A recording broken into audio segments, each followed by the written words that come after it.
doesn't. You're listening to The Omega Cast. Mission.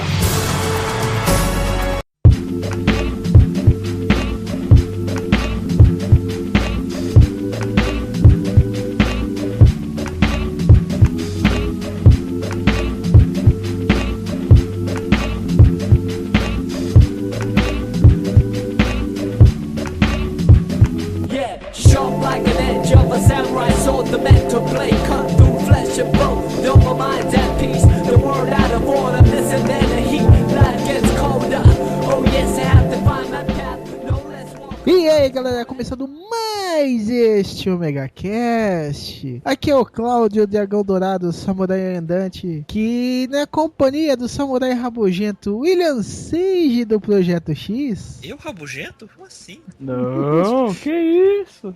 Eu só fico rabugento quando o pessoal não entrega os áudios quando preciso, sabe? Eu entreguei, eu entreguei. Ontem eu mandei o áudio.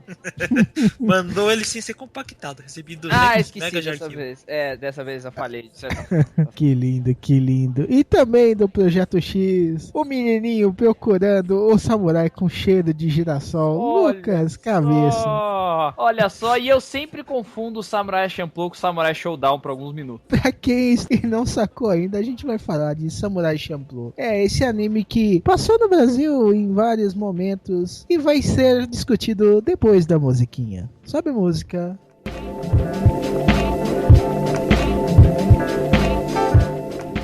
E aí galera, beleza? Recadinhos rapidinhos. Nesses últimos meses não teve o MegaCast devido a muitos problemas. Então, como são tantos e não dá para listar aqui, depois a gente conversa sobre isso, ok? Mas nesse período eu acabei participando de alguns podcasts, como o DN378 de Halloween, o Fala Série 350 que é de combates de séries. Então eu participei lá com o Den Shotoko. Então Dorameiros e Dorameiras do OmegaCast e Vanadeu. Quando abrir as votações, então já sabem, né? DN381, os animes amaldiçoados de Shield, que a gente fala um pouco do que aconteceu com a França, e 386, que é os bloopers, que são os erros, que são as falhas de gravações. Também o Projeto X164 sobre Tokusatsu, isso mesmo. Também eu aconselho o pessoalzinho lá falando sobre Tokusatsu.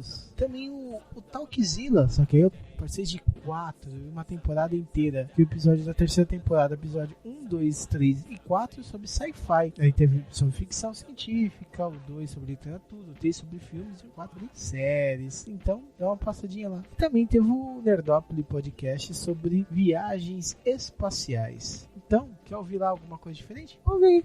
Tem bastante opção que eu participei lá, então corre lá. Então, vamos continuar com o cast. Um omega abraço e até a próxima.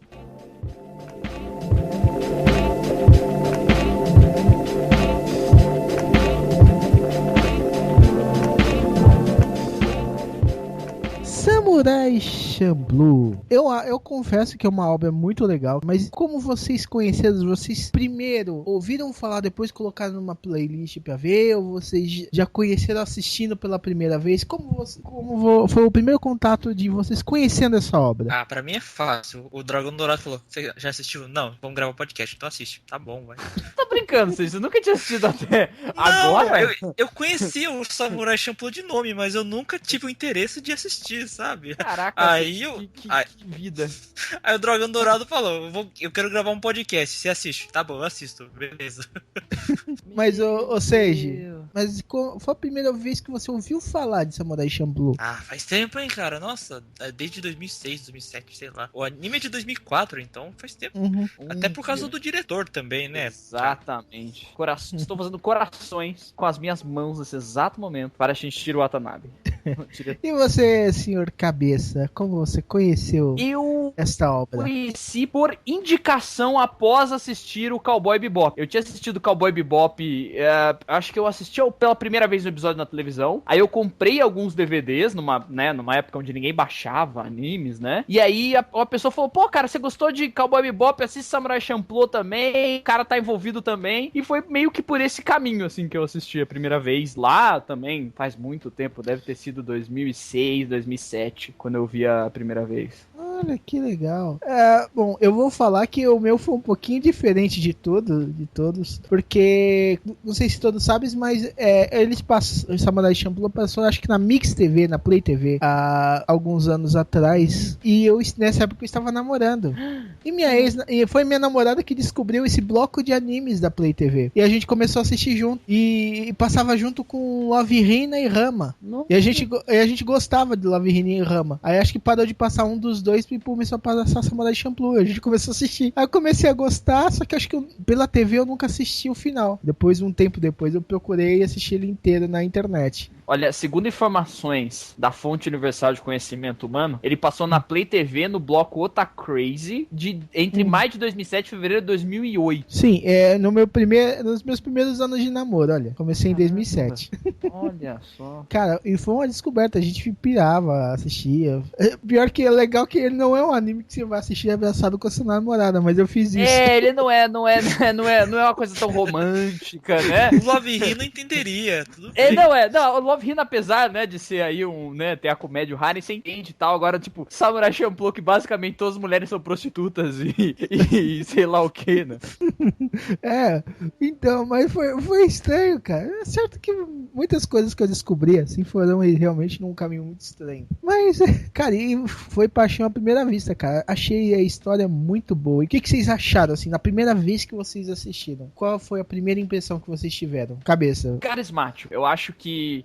assim, eu vou confessar pra vocês que eu não lembro... Eu vi muito pouco ele dublado. Porque eu vi ele direto já do Japão. Assim, eu peguei um episódio na televisão e depois quando eu fui pro DVD ele já estava legendado. Japonês, né? Legendado. E eu achei, assim, muito carismático. Assim, os personagens me pegaram muito rápido. O contraponto. Na verdade, assim, tem uma coisa que, pelo menos na minha opinião, o Shinichiro Watanabe sabe fazer bem, são, entre outras coisas, primeiros episódios. Eu acho que os primeiros episódios, pelo menos das 3 principais obras dele, na minha opinião, que é o Cowboy Bebop, Samurai Champloo e o Sakamichi no Apollon, são excelentes primeiros episódios e que sempre me pegaram. Toda vez eu falava, caraca, eu preciso ver mais disso, entendeu? E eu acho que o Samurai Champloo é aquela loucura de o samurai de jeito estranho que luta fazendo breakdance e com a espada diferente no restaurante pegando fogo. E você fala, sério? E eles estão presos no começo, você fala, preciso de muito mais disso na minha vida, entendeu?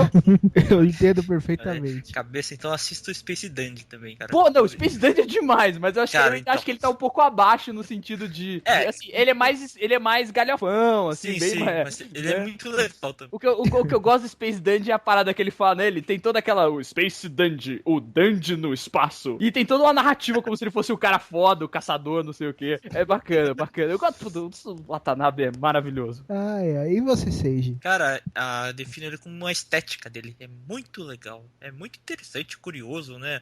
O Shinichiro Watanabe, né? O diretor, ele tem esse recurso, né? De misturar um pouco da estética, né? Como ele já fez no Cowboy Bebop. Ele misturar vários estilos, né? No Cowboy Bebop você tinha uma mistura de jazz com artes marciais, né? Aqui no... E não só isso, tinha muito noir.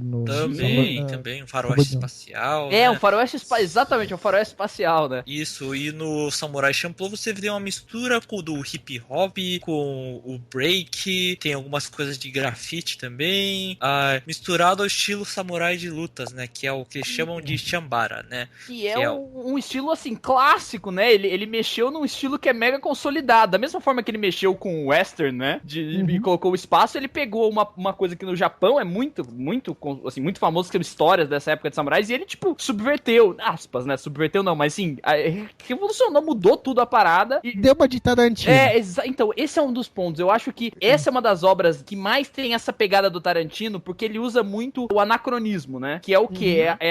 Aquela questão de você colocar elementos que não batem com a cronologia daquilo que tá sendo contado. Então, o Tarantino coloca, às vezes, por exemplo, quem assistiu o Django, por exemplo, repara que ele coloca músicas que muitas vezes não fazem tanto sentido, alguns elementos, ou exemplos como o próprio Flintstones, que sempre teve anacronismo de, eles têm, tipo, a máquina de lavar na época das pedras, entendeu? Tudo bem que feito por dinossauros e tal, mas nessa obra, especialmente no Samurai Champloo, ele faz esse anacronismo muito bem, assim. Eu lembro que a primeira vez que eu vi o episódio que tem o cara que faz o beatbox, eu achei genial, assim.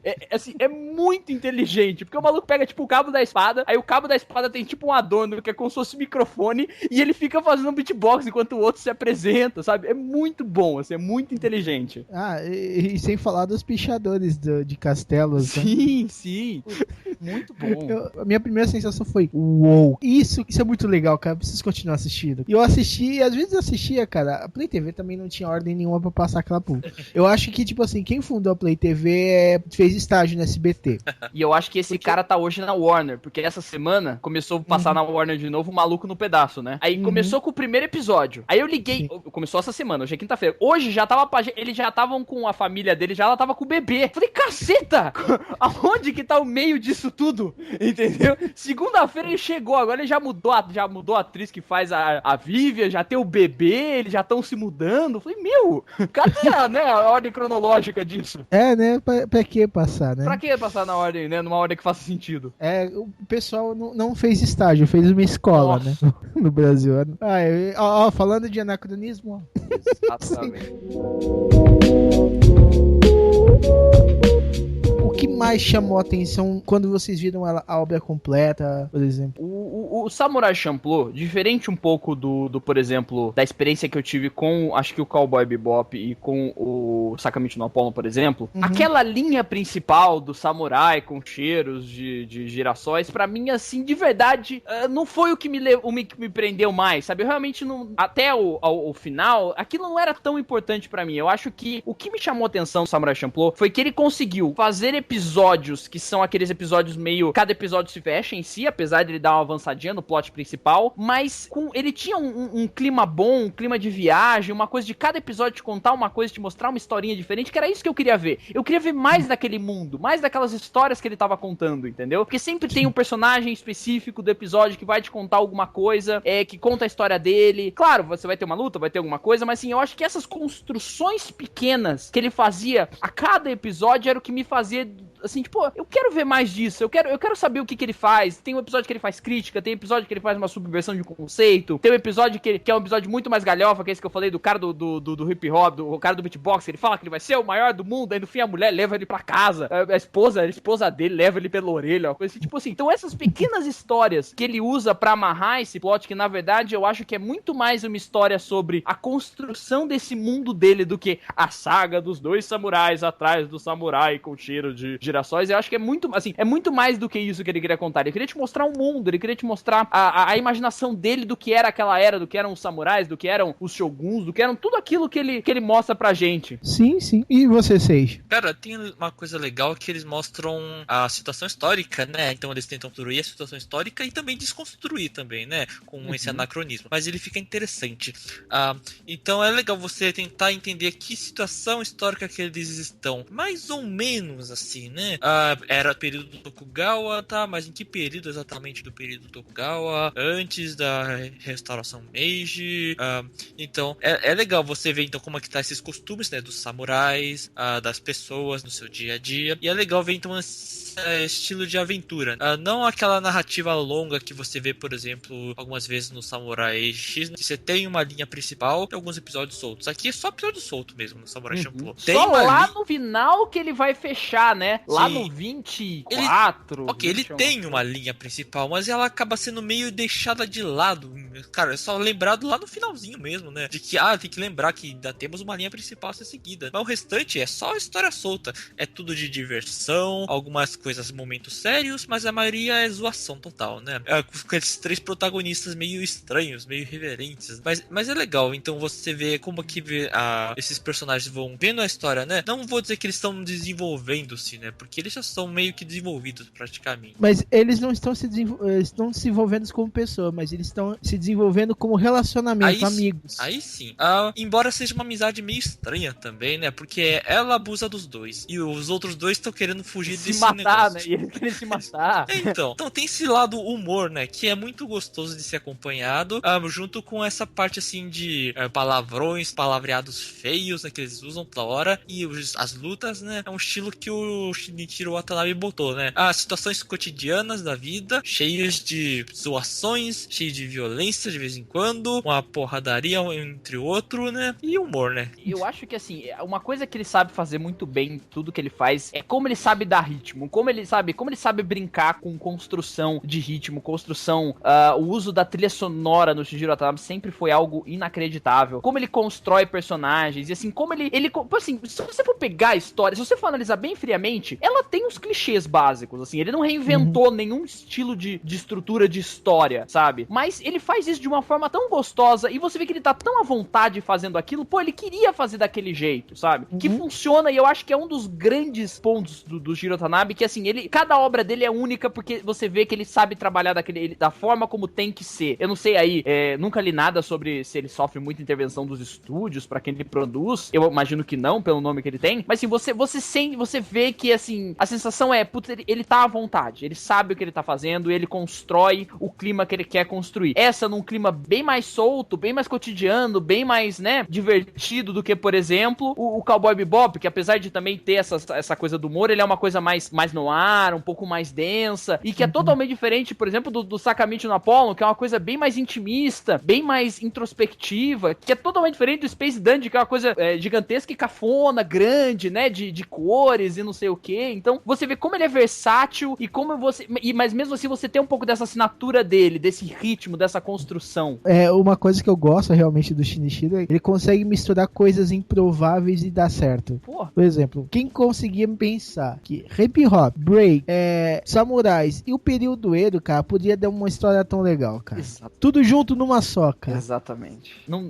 Nego em Hollywood tenta misturar coisa mais parecida e não dá certo, velho. Porque é um trabalho tão difícil que, assim, se você errar a mão um pouquinho de estoa, você fica, sabe quando não encaixa bem? Um exemplo que eu vou dar recente, que a gente até comentou num podcast do Projeto X, foi no último filme do Grande Gatsby, que ele também tenta brincar um pouco com essa questão de colocar sons mais atuais, músicas mais atuais, em algo clássico. E assim, é bem feito até, mas sabe quando destoa um pouco? Você fala, tá um pouquinho fora, não tá tão bem encaixado assim? E em nenhum momento, pelo menos pra mim, em Samurai Champloo eu me incomodei com esse anacronismo, com essa forma como ele constrói as coisas, entendeu? Tudo é tão orgânico, tudo funciona tão bem que você vai, assim, você não fica, nossa, mas o cara tá fazendo tipo um beatbox, nossa, ele tá dançando break na era Tokugawa. Não, sabe? É tão bem feito que você nem liga pra isso. Exato, cara. Ele conseguiu dar uma harmonia a todos esses elementos que deixou isso daí na história muito bem. E ele encaixou muita coisa, se você for ver. Ele encaixou história de zumbi,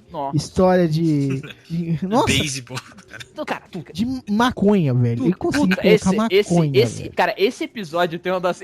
eu adoro esse tipo de cena onde o cara pode pirar visualmente falando, né? E, cara, assim, é inacreditável essa cena onde ele fica maluco e começa a ver as coisas distorcendo e saindo de dentro e desvirando, assim. É muito, sabe? É muito divertido e muito, muito inteligente. E ele passa por isso, ele tem até alguns momentos de umas críticas leves, algumas pontadinhas que ele dá. Tem um episódio, que é o episódio da competição de comida, que eles apostam lá, e aí tem o cara que ele é alemão, holandês. Ele é holandês, e aí ele vem pro Japão porque na Holanda ele não poderia ser homossexual na Holanda, não era bem aceito, e ele vem para o Japão. Então assim, e aí no Japão tem a questão, primeiro que ele é perseguido porque não pode entrar estrangeiro, então tem um pouco dessa questão de como era, da xenofobia, de não poder entrar estrangeiro, e depois um pouco dessa questão da própria da homossexualidade dele, assim, apesar de não ser um anime de crítica, ele tem você vê que ele colocou uma pontinha ali, sabe, ele dá uma alfinetadinha em algum ponto que ele queria te contar. Sim. Muito, aí ele tem questões, né, de prostituição, tem a questão das máfias, tráfico de mulheres, todo esse tipo de coisa, tudo tem ali, né, em algum momento ele vai falar, assim, mas ele encaixa isso tudo tão bem. Tão orgânico. Nossa, né? muito orgânico. Religiosa também. Sim. Aquele episódio, o episódio da maconha é de uma espécie de, quase que uma seita que eles fazem, né? Isso, que tem um bloqueio lá que você não pode passar, e os caras iam ser crucificados, o Dio, o Mugen ia ser crucificado. Nossa. Não, a Fu e o Jin, eles mandam o Mugen entregar uma cabeça, não sei na onde, e aí eles botam fogo no negócio, botam fogo na cabana, tem aquele maluco carequinha. Nossa, é uma loucura. E eles são soltos porque o bom lugar que bota fogo é uma plantação de maconha. Então. E a nuvem vai pra cidade. Cara, E esse dia foi rasgado do dia. então, e ele fala que esse dia foi que começa com o cara contando a história, né, pro, sei lá, o neto dele, filho dele. E não, porque aí tem uma página faltando da história, que é esse dia maluco lá, sabe? Então é umas brincadeiras que ele faz, assim, que é como se ele virasse e falasse, o diretor dissesse pra você assim, pô, essa história que a gente vê é tudo muito sério. Na verdade, a coisa não foi tão séria assim, sabe? Tem um monte de besteira, um monte de coisa sem sentido que aconteceu lá atrás também. Não é só porque é no passado que é tudo sério, tudo dramático, tudo, oh, meu Deus, e não sei o que lá. Então, assim, eu gosto desse tom que ele dá. Cara, ele se diverte dirigindo esses episódios, na Com boa. certeza. O que eu posso aprontar agora, cara? Nossa. Eu vou criar um novo estilo, uma nova estética, misturar desses elementos, vou usar tudo, cara. Eu gosto muito de Samurai Champloo, porque ele é... Fora, ele consegue ter essas histórias muito loucas e ter uma linha bem amarrada, cara. É fantástico, fantástico. Ele conseguiu encaixar um episódio de zumbis, onde que os zumbis comem wasabi pra ficar zumbis, cara. É muito engraçado esse episódio, nossa. Que maluquice, cara. Porque o wasabi, ele tem efeitos antibactericidas, então vão proteger ele. Aí só tem de comer o wasabi, aí o pessoal fica doido. Porra, só tem wasabi aqui nessa merda, que droga. O legal é como eles descobrem que o pessoal morreu muito tempo, cara. Eles estão comentando como se fosse agora período de 1000 anos atrás. E aquele final maluco do episódio, porra, explode todo mundo, porra. Cara. É sensacional, cara, sensacional. E falando nisso, quais os episódios favoritos de vocês? Difícil. Tem uma mistura, né? Que tem os episódios sérios e os episódios pra zoar. Pra zoar tem esse dos zumbis, tem o do beisebol, que eu me divirto também. Bacana. Faz menor sentido. E tem aqueles episódios sérios, por exemplo, da história do Mugen, da história do Jin também. Sim. São muito bons, aquele da máfia é legal, da máfia não, né? Como se fosse da Yakuza lá, das duas facções, que tem o menino, e o menino mata o oficial, aí eles vão fazer o jogo. Tu tem um pouquinho de brincadeira ali, que eles vão fazer o jogo de dado e tal, né? E aí o cara manipulava tudo. Então, assim, eu gosto daquele episódio. Esse da comida eu gosto, que tem o holandês, eu acho bacana. Tem um da garota cega também, né? Que o Sim. O Jin se apaixona, não, o Mugen se apaixona. Um dos dois se apaixona por ela. O Mugen, ele se apaixona por todas as mulheres. Ele é cara, mulherengo. e ele sempre se ferra, assim, é impressionante. É um padrão, né, com ele, assim. Ele sempre se apaixona por uma bela mulher. E aí, de repente, essa mulher o trai, envenena ele, faz ele dormir, rouba o dinheiro dele e eles voltam a ficar pobres. Isso daí é muito cara do personagem mesmo, que ele é o mais agitadão, né? Sim. Por exemplo, o Jin não cai nessas daí, mas quando ele se apaixona, ele faz uma coisa mais séria, uma história mais séria. O Jin, ele é uma coisa mais... Ele tem mais essa cara do que era o samurai, então ele fala da espada, a espada é a vida dele, a alma dele, né, não sei o que, mas mesmo assim, ele subverte um pouco, porque acho que é logo no primeiro episódio, quando ele aparece, né, que tem essa coisa, honra samurai, o curtido, não sei o que, aí tem uma hora lá que, eu não lembro qual que é a posição do cara, mas ele tá extorquindo um cara da população, esse dinheiro não serve pra nada, mata ele, o Jin vai lá, mata os caras, aí o dinheiro tá caindo no chão, ele pega e você acha que ele vai entregar de volta pro cara e fala, não, mas eu fico com isso aqui. Você fala, porra, né, cadê os bons costumes? Então, assim, por mais que ele seja um pouco da estrutura, ele ainda subverte essa coisa. Então, assim, os samurais não são coisas sempre tão bom, enquanto o é todo porra louca, né?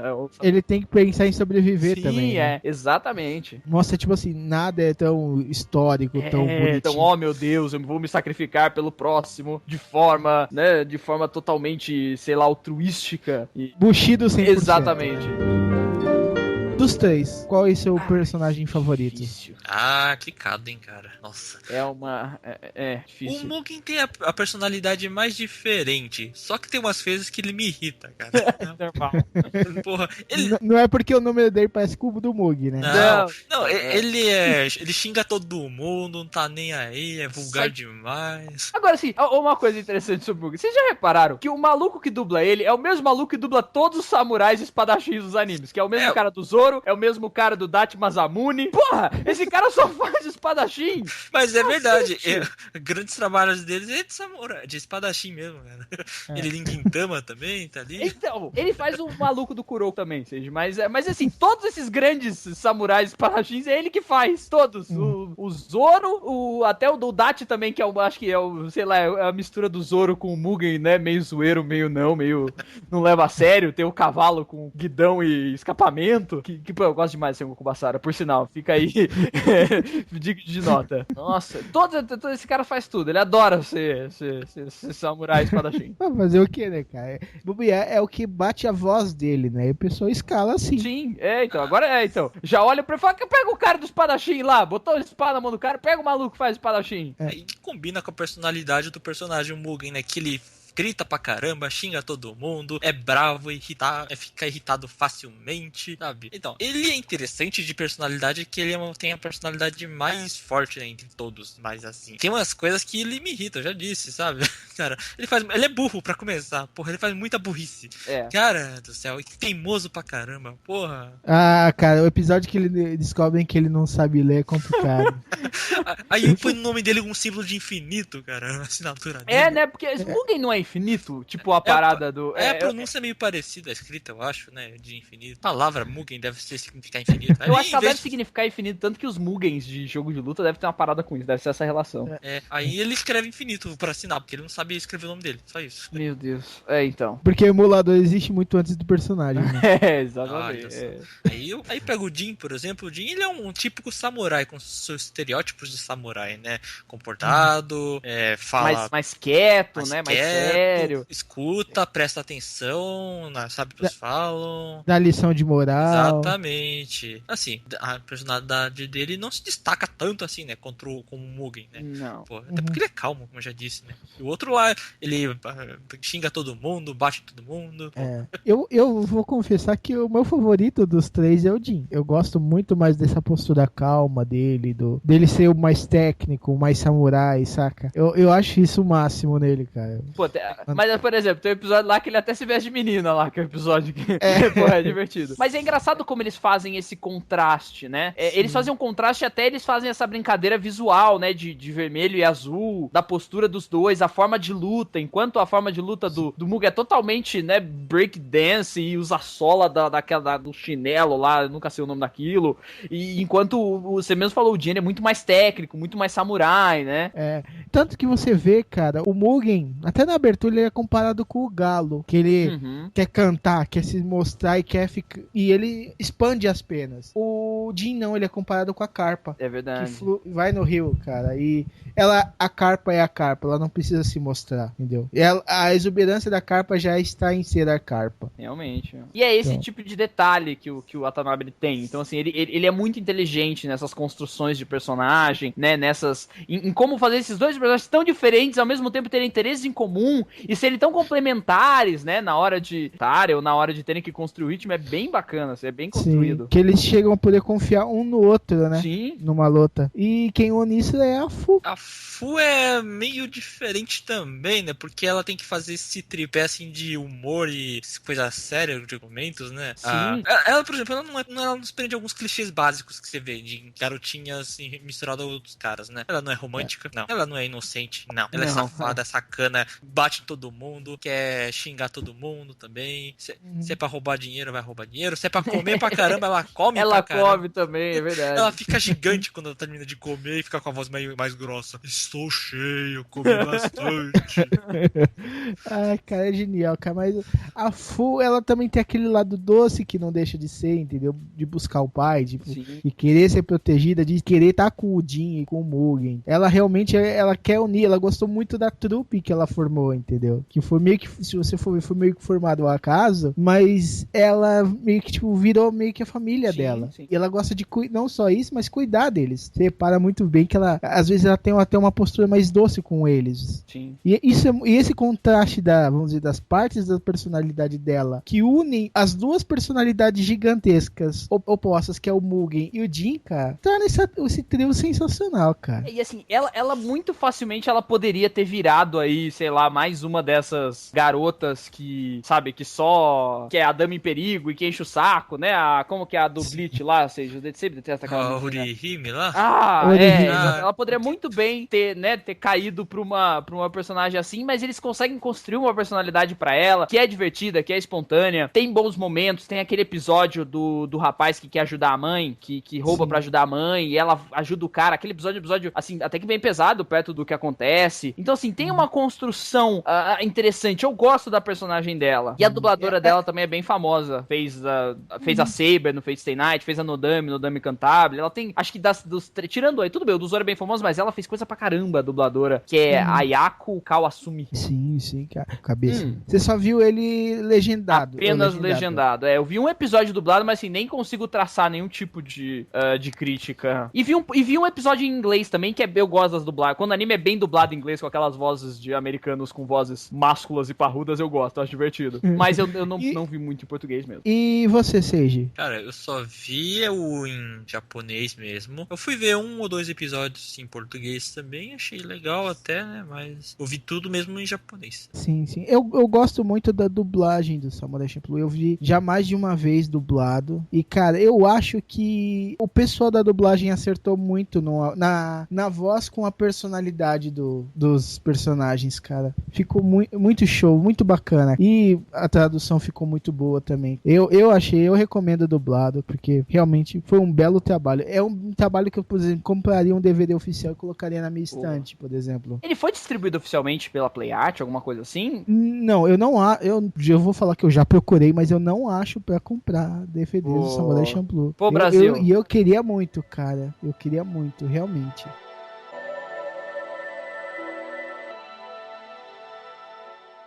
Eu tô vendo, eu acabei de abrir enquanto você tava falando no episódio em português no YouTube, realmente parece muito bom.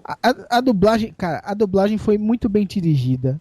Olha, foi numa época que eles estavam dublando bastante anime. Eles dublaram Ranma meio completo também, as 7 temporadas, que eu também gosto da dublagem do Ranma meio e do Love Hina. Eu acho que o ator, o dublador do Mugen é o dublador do Christian Bale, atualmente. Sim, eu não lembro, eu acho que pior que é, eu acho que é ele mesmo, muito cara. Muito bom. Uma dublagem assim um pouco mais sóbria, né, assim. Pô. Eu recomendo, depois você tenta assistir uma vez dublado, cara. Vou tentar. Vocês vão gostar, e vocês ouvintes também. Claro. Tenta, assiste dublado e assiste legendado, que vocês vão ter experiências excelentes, cara. Eu acho que ele é de uma época onde a dublagem ela era um pouco mais levada a sério nesse ponto, mais né? caprichada, não tinha tantas opções de estúdio, então quem queria fazer uma dublagem tinha que fazer uma dublagem de qualidade. Sim, porque 2005, 2006, cara, os caras estavam voltando a dublar tudo no Brasil e só tinha estúdio bom,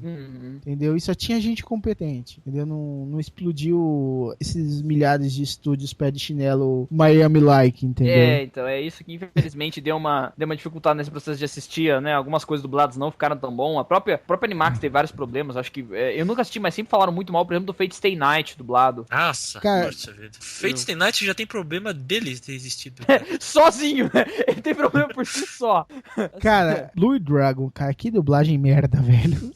Cara, eu tentei assistir algumas vezes, cara. Nossa, velho, que dublagem merda. Então, infelizmente a gente teve um problema. Os jogos sofreram por isso também, quando começaram a ser dublados por esses estúdios, como você mesmo falou, Miami-like, né? Cara. Cara, Samurai Champloo é uma coisa que realmente vale a pena ver dubladas. Assim como também, como eu falei aqui, Love Hina, Ranma, eles valem a pena. E eu descobri que eles foram dublados inteiros, todos esses 3. Só que Samurai Champloo, como só tem 26 episódios, é mais fácil. Ranma tem quase 500. Esse é o problema, cara. Como eles dublaram todos os episódios de Ranma meio? Eles dublaram tudo. Tudo. 7 temporadas. As 7 temporadas. Nossa senhora, parabéns aí pra equipe de dublagem, hein? E foi muito bem feito. E tem vozes conhecidíssimas, cara. O Rama é o James da equipe Rocket. E o cara dubla muito bem, cara. Muito bem mesmo.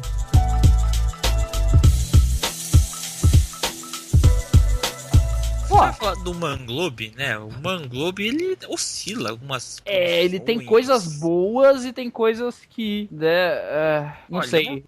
Vou pegar a lista aqui, ó, de coisas boas e coisas mais ou menos, que mais ou menos são aquelas coisas comerciais que só tá ali pra ganhar dinheiro e esquece. O objetivo é esse. Eu só tô produzindo essa porra porque eu quero aumentar um pouco o caixa aqui, né, na empresa, só isso. A Madhouse às vezes faz umas paradas assim também, né? Faz uns X-Men da vida, faz uns Marvel da vida. Coisa boa. Ergo Proxy, Michiko to Hachin, Sengoku Basara também é legal. Tem esse... Mas esse do Sengoku Basara, na verdade, é um pedaço do jogo. Esse não foi o então. estúdio que fez a animação do longa e da série, né? Tem o Sarai Agoyo, que é o House of Five Leaves, que é bom também. O The World Only God Knows é bom. Esse daí é mais comercial, na minha opinião.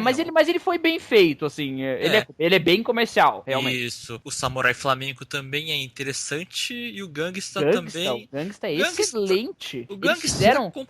vendo o que tem nessa temporada que tá fraca, o Gangsta se sobressai. Não, e assim, o Gangsta teve um trabalho interessante, que um dos personagens, ele é meio mudo, ele tem problemas de fala, né, que é o Nicholas. E o dublador faz uma voz... Pô, o dublador que eles pegaram pra fazer esse personagem é muito bom, assim, você realmente, quando ele fala, é uma coisa até meio assustadora, meio gutural, assim, bem feito mesmo. E eles não têm também tantas coisas, né, não são um estúdio que tem tantas produções. O Samurai Flamenco tá no Netflix, cara, e eu tava assistindo, muito legal, se você cara. gosta de super-heróis, vale a pena ver um pouquinho o Samurai Flamenco. O Omega Cash que já saiu revela isso. Olha aí. Mas se pega assim, obras da Manglobe mais ou menos, se Deadman Wonderland você tem foi críticas famoso, ao anime. mas ficou Anime na criticado. época. Mas na época ele fez sucesso. Assim, eu lembro que ele foi bem falado. Porque não tinha muita coisa também, né, na temporada. Mas vou dizer a verdade. Tá certo. Esse Mashiro Symphony é só pra ganhar dinheiro. Eu gosto do Hayate no Gotoku, mas esses daqui do Manglobe são fracos também. Então o Manglobe é aquela coisa, ela oscila, né? Tem coisas que boazinhas, tem outras que só tá aí, que ele ganha dinheiro facilmente, né? Mas no geral, pelo menos a qualidade de animação deles não flutua tanto, assim. Eu acho que eles nem tanto, né? Mas tipo assim, o Samurai Champloo foi o primeiro do Manglobe, assim, né? Pra TV. Olha aí. Isso, exatamente. Deu certo até.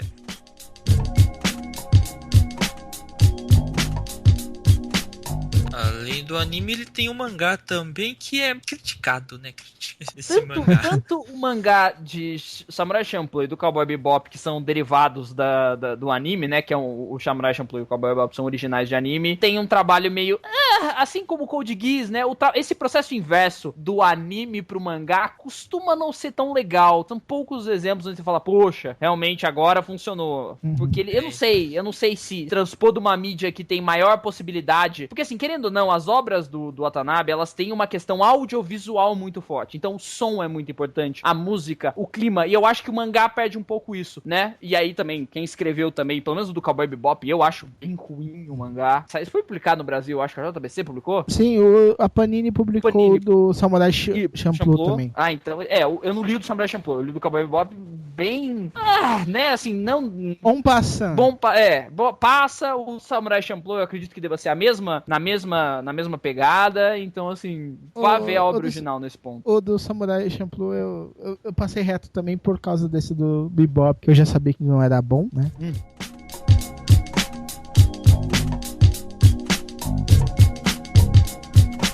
O final do Samurai Champloo surpreendeu vocês em algum momento? Ou vocês chegaram a deduzir mais ou menos o que ia acontecer? Vai lá, Seixas, quero ver a sua... Cara, eu digo que eu peguei spoilers, cara. Eu tava lendo um pouco na internet, um pouco mais Samurai Champloo, acabei pegando um pouco de spoilers.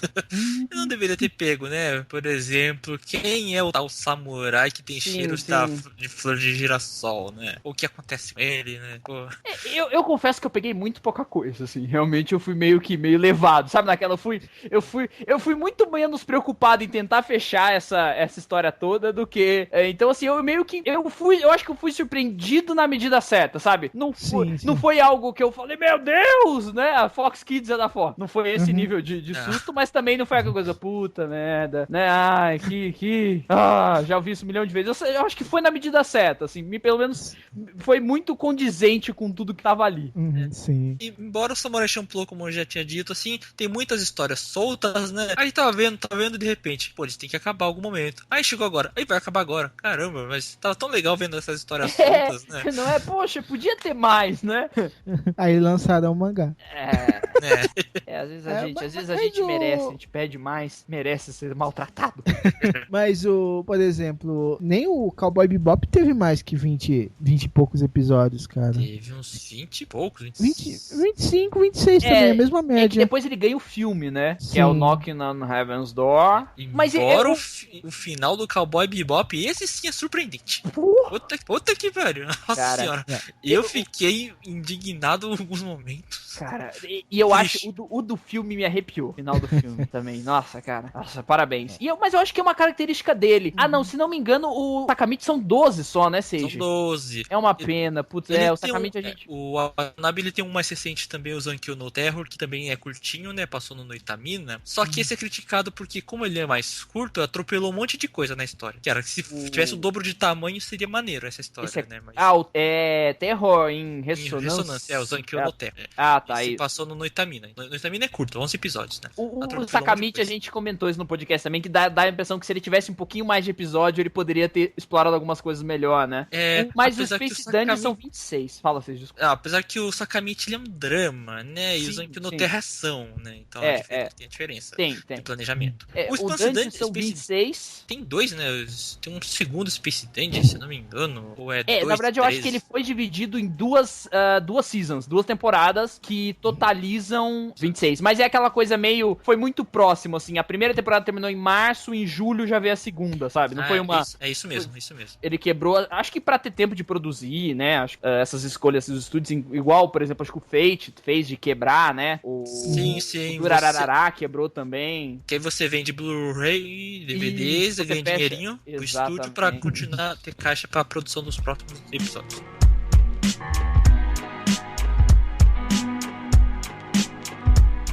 Mas então vocês não ficaram matando charadinhas. Bom, o Seiji já recebeu spoiler, Eu cabeça... não fiquei nessa, porque eu acho que eu tava tão nessa do Seiji de... Pô, eu quero ver essa história. Sabe aquela coisa, tipo, eu tava acompanhando eles, pra onde eles fossem, sabe? Eu não ficava, puta, eu quero saber. Então, assim, eu meio que eu não tava tentando fechar isso, porque ele vai dando umas coisinhas. Um pingente aqui, um não sei o que ali. Então, assim, você vê que tá... Olha dentro do PJ. Então assim, você vê que tá a parada tá se fechando, mas assim, aquilo não era o principal pra mim quando eu assisti, porque como eu assisti por minha indicação, mas foi uma indicação de uma pessoa, é um pouco diferente de quando você assiste uma coisa sabendo que ela é aclamada, né? Então assim, uma pessoa falou, pô, assiste, então eu fui com uma expectativa, ok, e aí então assim, eu achava que, pô, é isso que ele vai me vender, então eu vou ir nessa vibe, então assim, eu não fiquei desvendando, eu acho que foi uma boa experiência pra mim, essa minha, não vou ficar tentando resolver o final antes de você me conta quando você quiser me contar e eu aceito, entendeu? Então, eu acho muito legal, mas tipo, eu não consigo não pegar pistas, entendeu? Você não consegue não fazer esse trabalho. Exato, eu sou porque eu gosto muito da literatura do Sherlock Holmes, então eu leio isso desde pequeno. Eu sempre fico montando os quebra-cabeças. E eu já esperava isso do que o pai dele era. Eu não esperava como ele ia acontecer. Mas eu já tinha certeza depois de um certo momento, ele se afastou por causa disso, tipo, já mostrou que tinha essa perseguição contra eles, mas tipo, do jeito que aconteceu, até aquele negócio de exterminar uma vila inteira, isso eu não esperava, mas fui me surpreso, mas algumas das charadinhas eu já tinha matado antes, cara, mas mesmo assim não tornou a experiência menos divertida, cara, porque o jeito que ele conta é excelente, cara. Uma coisa que eu aprendi que o Shinichiro Watanabe sabe contar uma história, tipo, ele é como se fosse como que é não, eu ia falar Shakespeare, não é o Shakespeare, qual que era o DT, Spielberg?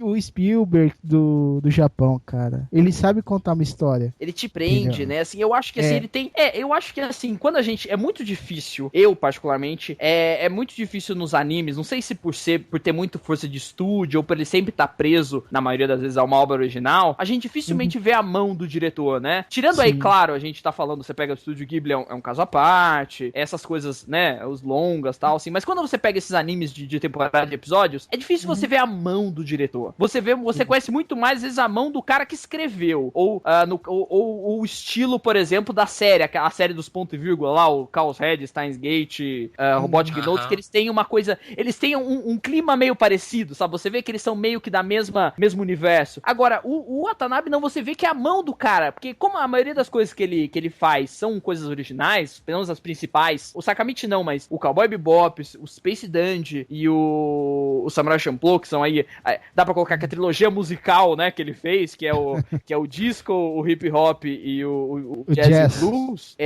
mais o jazz, você vê que é uma coisa muito autoral e que ele teve muita liberdade de trabalhar, e eu acho que por isso saiu com essa cara dele, ele pôde contar a história que ele queria numa mídia audiovisual, um pouco diferente de quando o cara, ele escreve no mangá, e aí você transpõe isso pra mídia, alguns casos, como alguns animes musicais, acho que o pessoal fala do Beck, por exemplo, né, eu ainda não acompanhei inteiro, mas o Beck, por exemplo, ele tem uma outra experiência quando você vê no audiovisual, mas a mídia original dele é o mangá, então assim, a mídia original, ela tende a ser mais completa, porque é como a pessoa idealizou aquilo, e eu acho que como ele idealiza já no anime, ele tem essa estrutura, ele sabe dirigir tão bem, ele tem uma equipe sempre muito competente junto com ele, eu acho que é por isso que a experiência ela é tão gratificante, e assim, é diferente de você estar vendo uma adaptação onde o ritmo às vezes do mangá era diferente, o anime teve que correr atrás ou dar um jeito, porque aquilo foi pensado pra ser uma série de TV, pra ser um anime seriado, eu acho que isso faz a diferença. Eu ia falar que, eu tava pensando aqui enquanto você tava falando, que ele não é o Shinichi Watanabe, ele não é o Spielberg do Japão, cara, ele é o Spielberg pra adultos, cara. Pode ser.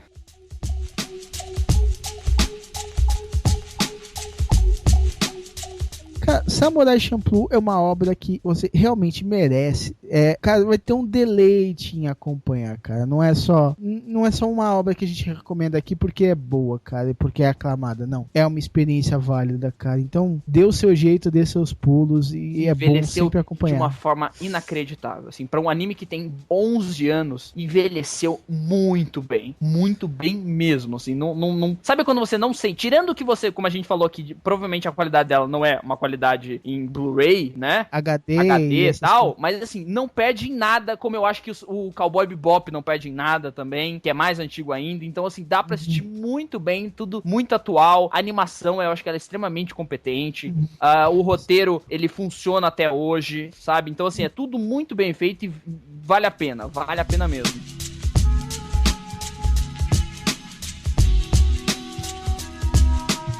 Então vamos encerrando mais este Omega Cast. Muito obrigado, senhor Cabeça. Muito obrigado, Seiji. Cara, foi muito, muito bom, cara. Foi excelente esse cast, cara. Eu não só me diverti fazendo, pensando nele, tocando ele. Foi muito sensacional. Muito obrigado aos dois, cara. Eu que agradeço por esse convite maravilhoso. Peço desculpa pelos meses que eu fiz esperar pela gravação desse podcast. Era pra ser gravado o quê? 3 meses atrás? Exato. Junho, julho, agosto, setembro. Entendeu? Mas assim como a busca pelo samurai do girassol é longo caminho a gravação de um podcast. Tudo que eu fiz foi simplesmente para que tenhamos uma experiência mais próxima àquela contada por Shujiro Watanabe em sua obra. Olha só que poético e mentiroso da minha parte. Ele não fala, ele nem fala que foi por culpa da OAB que a gente enrolou demais. Não vou culpar essa organização que já me fez quase perder os poucos cabelos que tenho. Eu como Shujiro Watanabe eu escolhi a dedo quem tinha paixão por essa obra pra gravar comigo. Todos os ramos de experiência, quem gosta bastante, quem é apaixonado e quem acabou de ver. Olha só, a gente consegue ter aí o mix das experiências, né? E eu acho que talvez dá a experiência mais completa pra quem tá ouvindo, né? Entender, porque às vezes o cara não sabe, mas esse cara já viu faz tempo, será que eu vou ter a mesma experiência? Será que eu vou gostar? Será que funciona hoje? E a gente consegue fechar com todos esses pontos de vista diferentes essa obra incrível, maravilhosa. Qual jabazinho vocês têm, senhor Cabeça? Ou seja, adora que ele não precisa ele fazer o jabá. Ele gosta que eu faça o jabá, entendeu? Ele detesta fazer ele o jabá. Mas então, se você gostou da nossa participação, quer ouvir mais podcasts, quer saber mais sobre animes, sobre cultura pop, seja ela ocidental, oriental, seja qualquer outros temas variados e aleatórios, você pode nos encontrar no www.projetox. Projeto é o Vanderlei Luxemburgo. projetoxpodcast.com.br. Lançamos podcasts semanais sobre diversos temas. Se você gosta de anime, você vai encontrar uma variedade incrível de casts de animes das obras que todos nós gostamos muito, né? Inclusive já falamos de outras Shinichiro Watanabe, inclusive o Sakamichi no Apollon, vale a pena também correr atrás, escutar o nosso podcast. Agradeço pelo convite, peço desculpas pelo atraso, né? E por segurar tanto esse podcast até aqui, né? Peço desculpas só ao Dragão Dourado, ao Sage não, que o Sage é de casa, não devo nada a ele. Pede desculpa assim, setembro ia ser o meu mês, não foi mais, tá vendo? So sorry. Bom, eu vou falar que teve, graças a outras pessoas que também atrasaram gravações, acabou só tendo Sage porque só teve um cast em setembro. Ia ser bem Sage, né? O podcast que ia sair em setembro aqui no Omega Cast ia ser só a minha participação. E as duas iam ter participação do Sage, mas acabou tendo. Mas acabou sendo assim. Né? Não, todos tendo, mesmo sendo só um. Porra, que beleza. Sage, o mestre do mês de setembro. Vamos, com esse clima de amor, vamos encerrando mais esse Omega Cast. Então, se você gostou, ótimo, comente. Você assistiu já? Se não assistiu, você tá com vontade de assistir por causa da gente? Comenta aqui embaixo. Escreve o seu e-mailzinho ali, ó, no contato. Lá em cima, contato. Aperta o botãozinho e você manda pelo site. Ou você manda o seu e-mail para omegacast@omegastation.com.br. Então entre em contato com a gente. Espero que tenha gostado. Um abraço. Até a próxima.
O jogo. Pra quem me conhece sabe que eu tenho as confusões com alguns nomes de obras, mas às vezes eu confundo. Qual que eu sempre confundo? Seja o Fruits Basket com o de putaria. O Futariete. Não, o outro de putaria. Que saiu no Love Brasil. Junk. Love Junks. Eu sempre confundo os dois, né? Eu nunca sei qual é qual na minha cabeça quando falam de primeira. Porque eu não sei, mas eu confundo. Faz sentido. Love Junks com Fruit Basket. Fruit, você viu que não tem nada a ver, né? Mas acontece. O cabeça tem um sério problema de indexação mental, é isso? Tenho. Até outro dia ele não sabia que a Fox Kids pertencia à Fox. Ué. Caraca, isso foi uma explosão quando eu descobri que a Fox Kids era uma subsidiária da Fox. Sério juro, mesmo? Não, eu juro. Gente, é do fundo do meu coração. Eu não saquei. A hora que eu saquei foi tipo assim, a minha infância não fez sentido. Não fazia mais sentido, entendeu? Isso e o da Dona Florinda lá, que ela é a Pops. É que a Pops e a Dona Florinda são a mesma atriz. Caraca, isso foi assustador, assim, quando eu descobri. Tem algumas coisas que são assim. Com a parte do Fox Kids, eu não sei. É difícil de captar. Mas, por exemplo, eu sempre entendi que a Discover Kids era uma subsidiária da Discover. Por que o da Fox Kids, eu não sei. Não sei o motivo psicológico, né? Quais meus problemas neurológicos que não me permitem fazer essa ligação. Mas você sabia que a FX é do... Sim. Essa é um pouquinho mais... É um pouco mais sutil, né? É uma relação um pouquinho mais sutil. Tira uma letra ali, dá uma enganada. Que a Fox Sports também é da Fox. Oh. Então. Né? Não, vai saber, né? O Globo News é da Globo, às vezes eu tenho... então. Mas eu entendo, é justificável a chacota. Entendeu? Porque ele... Nossa, você deu aí, pensei que você dá uma peidada, cara. Não, foi... Nossa, deve ter sido... Não pode ser. É que eu tava me mexendo aqui, desculpa, eu tava no... Eu falo... relaxa, eu gosto de zoar essas coisas. Obrigado, então agradeço pelo carinho, pela preocupação. Ai. Mas eu acho que... Também, o Dragão vai estar aí lendo os e-mails, respondendo, mandando cartinha, vai estar todo esse contato, todo será Ai. Legal que eu vou ter que cortar isso porque ele deu uma travada no monstro, né? Deu uma travada, não, pô, vou fazer o quê? Então já era. Foi o meu eu vou Skype. criar um Meu e-mail Skype, às vezes- vou criar um e-mail atlas arroba. Pô, saudades. Saudades do Atlas. Eu lembro muito bem disso. Uma das piadas mais legais durante uns anos aí. Do Projeto pô, X. Tanto que tem mais que eu mandar e-mail tanto pro Projeto X quanto pro Atlas.